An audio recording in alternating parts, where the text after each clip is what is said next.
kemudian saksi tersebut melihat adanya gundukan kasur berwarna hitam dengan banyaknya bercak darah di lantai yang sudah mengering.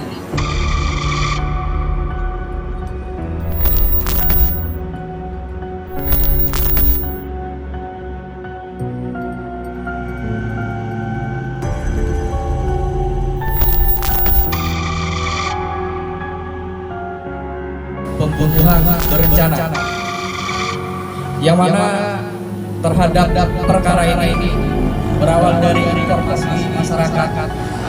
Identitas korban dengan inisial BY, perempuan 21 tahun.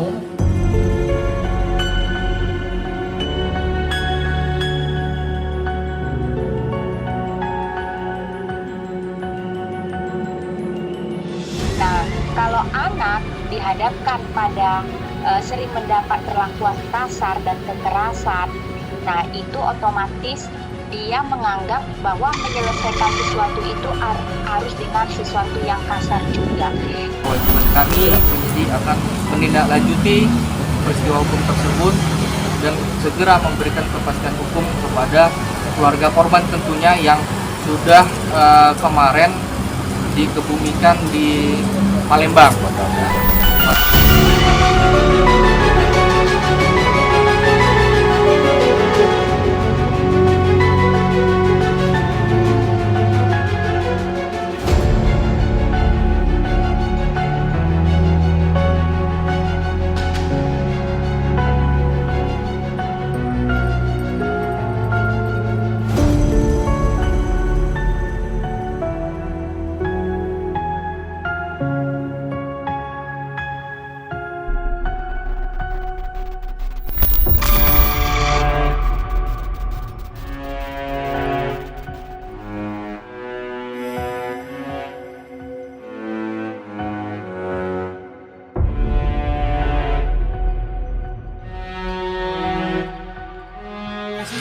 Oke, mau izin komandan pada hitungan 1, 2, 3. Fenomena tindak pidana melibatkan remaja yang beranjak dewasa harus menjadi perhatian serius. Pasalnya setiap orang, baik masih remaja ataupun yang sudah lansia, berpotensi terlibat dalam tindakan kriminal, baik menjadi pelaku ataupun korban.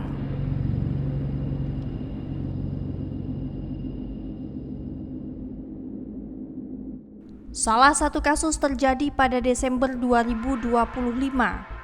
Warga Kota Batam diguncang dengan temuan sesosok mayat perempuan bernama Bella di sebuah kamar kos di kawasan Batu Selicin, Lubuk Baja. Penemuan jasad korban berawal dari aroma menyengat yang mencurigakan. Kondisi korban ditemukan membengkak, berdarah, dan terbungkus kain, sehingga menimbulkan dugaan kuat adanya tindak pembunuhan.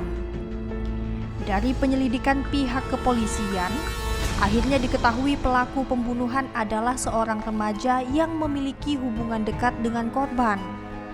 Kondisi ini menunjukkan bahwa sekelompok usia muda juga sangat rentan terlibat dalam perilaku kriminal. Dan pemirsa, Yunus reportase kali ini akan menyajikannya untuk Anda.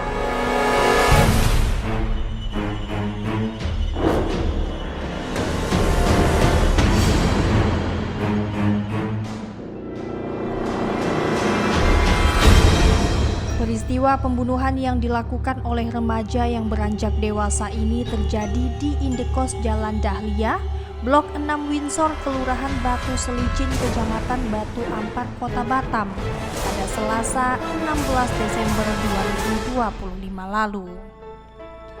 Warga Batam digemparkan adanya penemuan mayat seorang perempuan muda di kamar kos tersebut.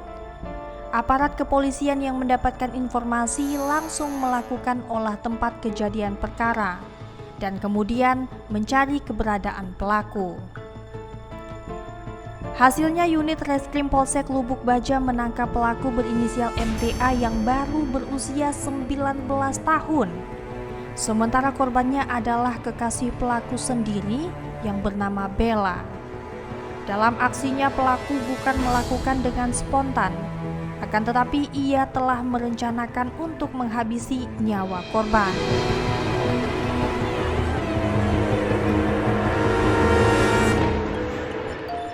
Kanit Reskrim Polsek Lubuk Baja Ibtu Noval Adimas Ardianto mengatakan pelaku mempersiapkan seragam kerja miliknya dan milik kekasihnya yang akan ia gunakan untuk mencekik leher korban.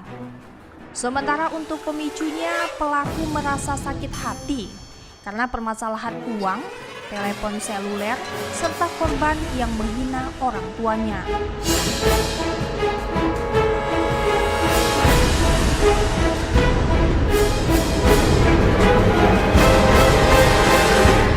Dari penyidik Polsek Lubuk Baja akan melaksanakan proses penyelidikan dan penyidikan secara transparan ya, terhadap kejadian menonjol.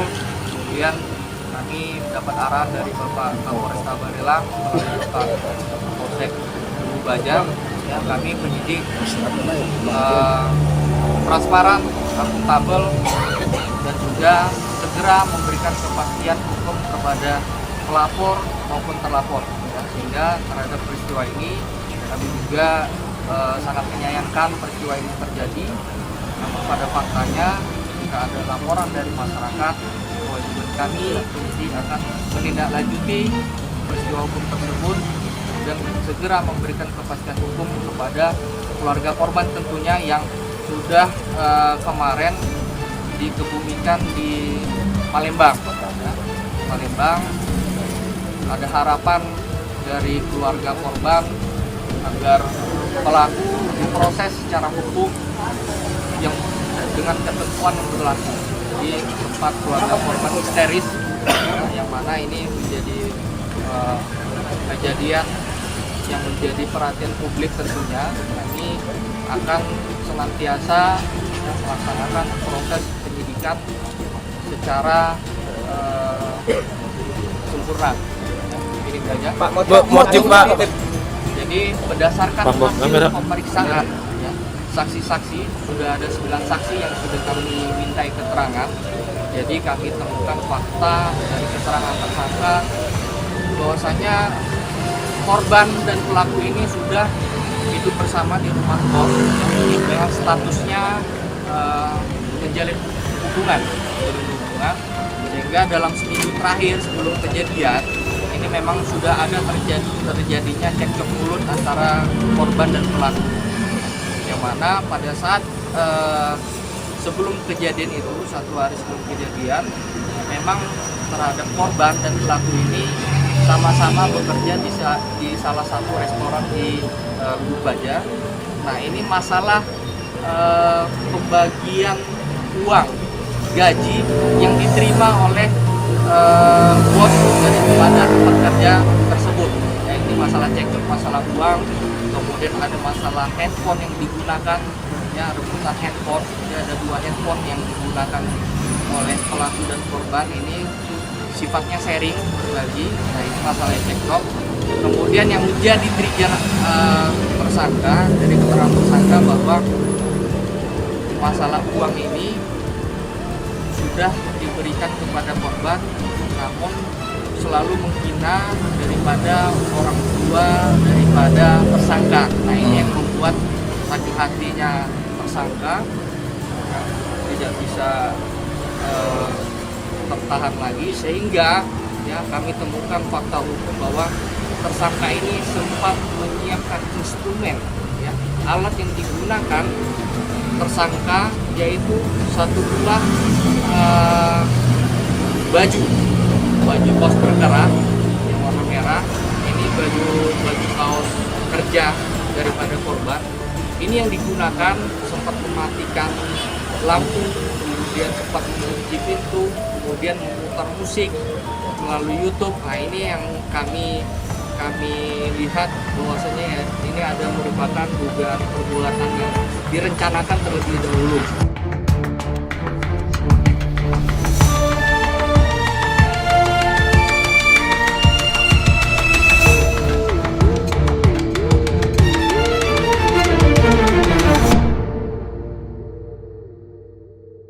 Kasus pembunuhan yang terjadi di Lubuk Baja menunjukkan bahwa kelompok usia muda semakin rentan terlibat dalam perilaku kriminal. Pemerhati anak sekaligus Sekretaris Lembaga Perlindungan Anak Batam, Eri Syahrial mengatakan, kondisi tersebut tidak muncul secara tiba-tiba, namun dipicu oleh persoalan perkembangan kognitif dan emosional yang tidak terkendali. Akademisi yang bertugas dosen STIE Internasional Muhammadiyah Batam menilai, perkembangan teknologi digital turut memberi pengaruh besar terhadap perubahan perilaku generasi muda. Paparan konten media sosial, game online, hingga aktivitas digital berlebihan bisa memengaruhi kemampuan berpikir dan pengendalian emosi.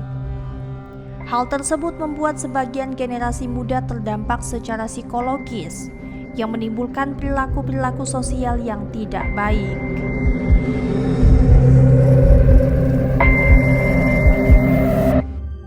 Iya, jadi memang saat ini ya kita lihat usia remaja, usia awal dewasa, bahkan ada usia anak-anak juga itu yang rentan melakukan tindakan-tindakan pidana yang itu bermula dari persoalan kognitif, persoalan emosi yang tidak bisa terkendali, sehingga pemikirannya itu pun tidak berpikir lebih jauh gitu ya, apa dampaknya bagi dia. Nah, ini yang kita lihat fenomena yang terjadi belakangan ini, terutama setelah media sosial, kemudian ini sangat aktivitas kita nggak bisa dilepaskan dari itu, sehingga sebagian orang itu ada dampaknya ya adalah munculnya persoalan sosial dari perilaku yang tidak seperti dulu gitu. Kalau dulu kita mungkin masih tidak gampang melakukan suatu tindakan, apalagi tindakan pidana, melukai orang lain. Tapi sekarang kita lihat bahwa orang begitu gampang untuk melakukan tindakan-tindakan yang memang membahayakan orang lain dan juga berakibat bagi dirinya sendiri gitu.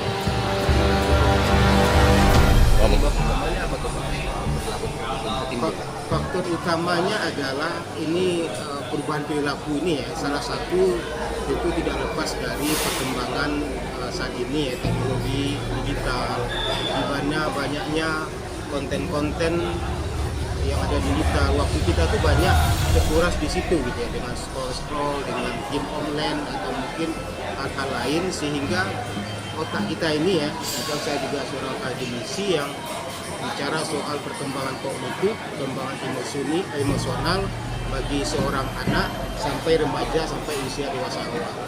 Dan memang itu mempengaruhi ketika kita banyak dapat asupan atau menonton hal-hal yang di konten digital, itu lama-lama otak kita nggak bisa berpikir. Berbeda dengan kita batasi waktu kita untuk berinteraksi dengan dunia maya, itu akan masih bisa dikatakan kita masih bisa membedakan dan bisa mengontrol emosi, bisa mengontrol sikap perilaku kita. Jadi kita lihat kejadian hari ini begitu gampang tadi ya munculnya tindakan perilaku yang melanggar hukum, melanggar norma sosial, agama dan segala macam. Nah, ini pengaruh dari salah satunya pengembangan teknologi. Kemudian juga pengawasan ya, juga pola asuh orang tua.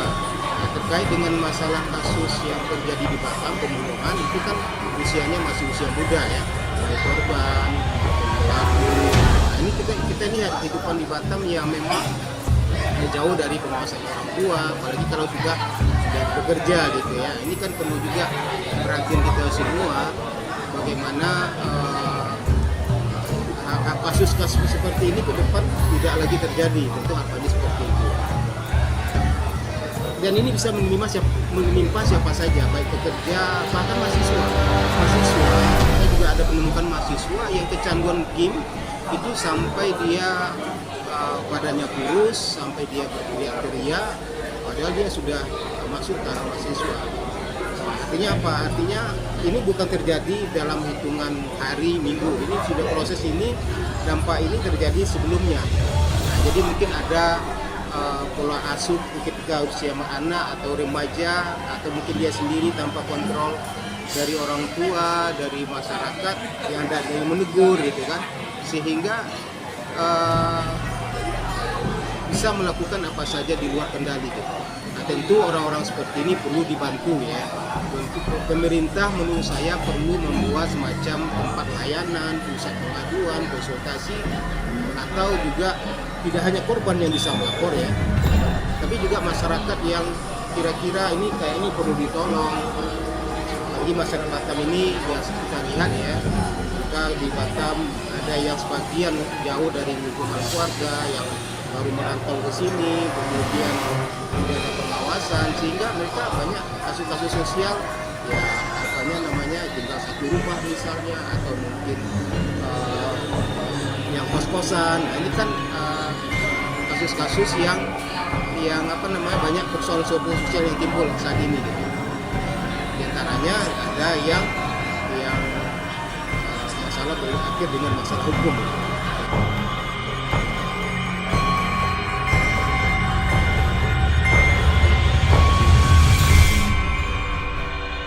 Eri menyebutkan korban rentan yaitu anak dan perempuan perlu kesadaran melindungi diri. Dari penilaiannya, pelaku biasanya mencari individu yang mudah dijadikan sasaran, termasuk remaja dan pemuda yang rentan secara emosional. Ya, saya juga bisa melihat kasus ini dari sisi viktimologi ya. Viktimologi itu adalah kenapa seseorang, dalam ini mungkin adalah usia anak, usia remaja, atau pemuda awal, gampang dia menjadi korban. Jadi kenapa ya? Karena pelaku tindak pidana itu akan mencari korban-korban yang gampang untuk dijadikan sebagai sasaran. Artinya apa? Harus ada dari sisi korban ini siapapun ya. Kita nggak mau orang itu jadi korban, tapi dia bisa membentengi dirinya supaya tidak terjadi hal-hal pidana yang menimpa dirinya gitu. Nah, hal yang bisa dilakukan adalah bagaimana korban ini dari awal, dalam katakanlah nih terkait dengan kasus ini, hubungan yang toksik gitu ya, sehingga akhirnya dia menjadi korban pembunuhan di situ. Ya, korban mestinya dia bisa dari awal, jangan dia bisa jadi korban dari tindak pidana itu. Ya, caranya adalah ya memulailah hubungan dengan siapapun itu, hubungan pacaran kah, hubungan pertemanan atau yang lain, ya kira-kira ya memang tidak berdampak terhadap dia. Kalau memang katakanlah pasangannya itu bermasalah secara emosional, bermasalah ada semacam dia rentan dia jadi pelaku atau mudah jadi pelaku, katakanlah dia emosional, gampang melakukan kekerasan, maka sisi korban harus menjauh, harus juga melindungi diri dia.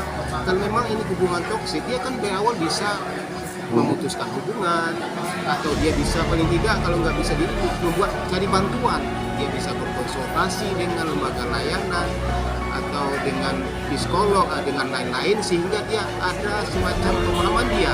Kalau ini diteruskan, lama-lama dia akan jadi korban terus. Bisa aja dia menjadi korban pemukulan, kekerasan, korban eksploitasi dan lain-lain. Ini kan bahkan sampai kepada tahap dari korban pembunuhan.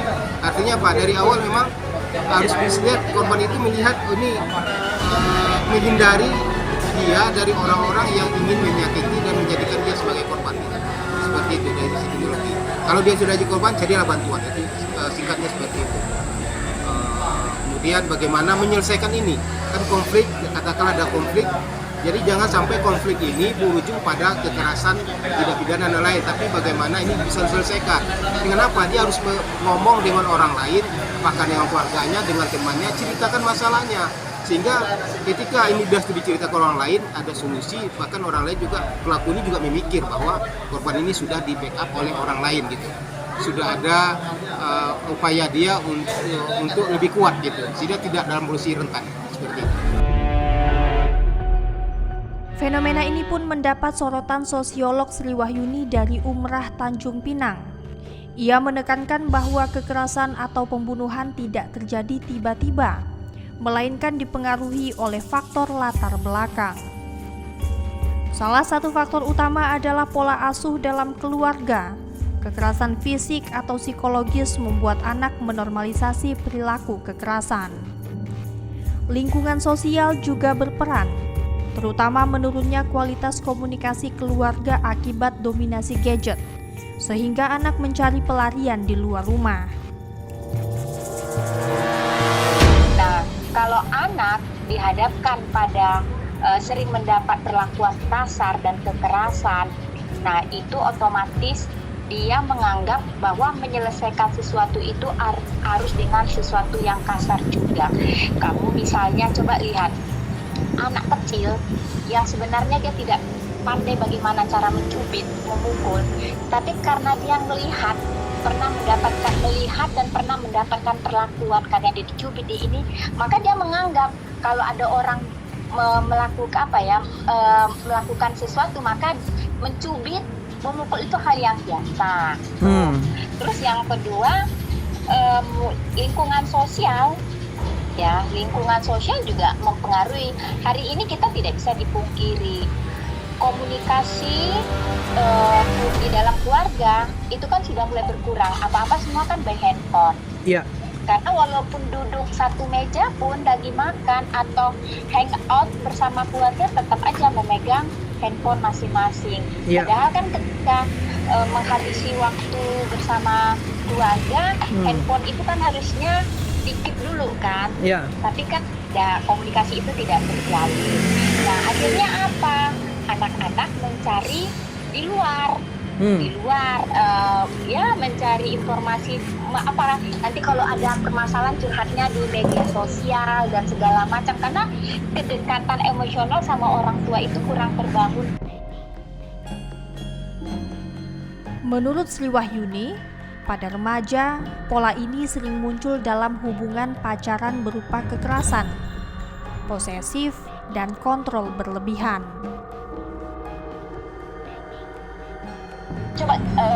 Jadi mereka ketika misalnya membangun relasi dengan hubungan yang spesial, seolah-olah pasangan itu nanti akan menjadi pasangan seumur hidupnya dia. Dia kan harus memiliki, sehingga posesif terhadap pasangannya tadi. Nah, ketika ada sesuatu pasangannya tadi menerima kritikan atau perlakuan yang tidak ini, memberontak, maka dia akan melakukan tindakan kekerasan karena dia menganggap kamu itulah milikku. Jadi ketika kamu milikku, kamu harus mengikuti apa yang harus aku inginkan. Nah, itu kan memang terjadi gitu. Nah, maka kita anak-anak ini kan harus cerdas. Iya. Harus cerdas dalam membangun relationship-nya. Iya. Anggap aja ketika mereka mulai suka dengan lawan jenis, itu hal yang wajar. Tapi akan menjadi tidak wajar ketika dia menyukai sesama jenis, ya kan? Tapi kalau dia sama lawan jenis, ya itu memang fitrahnya manusia gitu kan. Diciptakan laki dan perempuan gitu. Nah, tapi ketika dia menyukai orang itu, nah itu tadi ada batasan-batasan. Nah, batasan-batasan itulah yang mungkin belum sampai ke si anak ini tadi ketika mereka membangun relationship.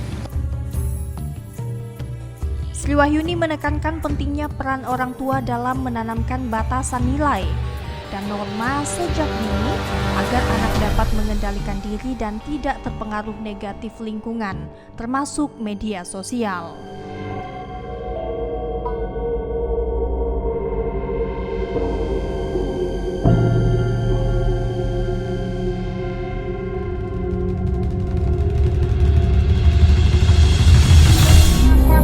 Sementara itu, korban tindak kriminal di Batam juga mengalami peningkatan. Kepala Dinas Pemberdayaan Perempuan, Perlindungan Anak, Pengendalian Penduduk dan Keluarga Berencana Kota Batam, Novi Harmadiastuti, membenarkan fenomena korban tindak kekerasan perempuan dan anak terus meningkat. Ya banyak, kekerasan fisik, kekerasan seksual, banyak. Berimbang. Kalau jumlah kasusnya kalau anak 2025 238. Kalau perempuan 70. Oh, itu Jadi korban, jadi total data korban yang melapor ke dinas melalui UPTD 338 tahun 2025.